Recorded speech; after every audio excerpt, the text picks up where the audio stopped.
পিরোজপুরের নাজিরপুর উপজেলায় প্রতি বছরের মতো এবারও অনুষ্ঠিত হয়েছে ঐতিহ্যবাহী পিঠা উৎসব। 18 জানুয়ারি সন্ধ্যার পর থেকে গভীর রাত পর্যন্ত মন্দির প্রাঙ্গণে এ শতবর্ষী চিতই পিঠা উৎসব অনুষ্ঠিত হয়।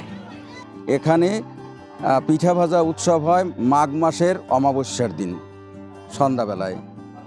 যারা সন্তান লাভের আশায় এখানে আসে বা বিভিন্ন রোগের দায়ে এখানে আসে, তারা এখানে উপকৃত হয়। তারা গুড়ি নিয়ে এসে মানত করে এবং গুড়ি নিয়ে এসে এখানে পিঠা ভাজে।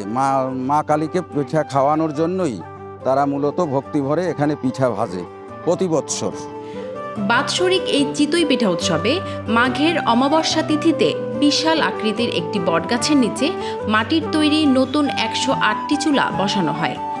পাশাপাশি বটগাছের মধ্যভাগে বাঁশ দিয়ে তৈরি করা হয় একটি মাচা। মাচায় বসে এবং নিচে বসানো চুলা সহ মোট 109টি চুলায় একযোগে শুরু হয় চিতই পিঠা ভাজা। সন্ধ্যায় শুরু হওয়া এই উৎসব চলে গভীর রাত পর্যন্ত। আজ আমি এখানে এসেছি, এইখানে আজ পিঠা ভাজা উৎসব, সেখানে আমি আজ সামিল হতে পেরেছি মায়ের কৃপাতে।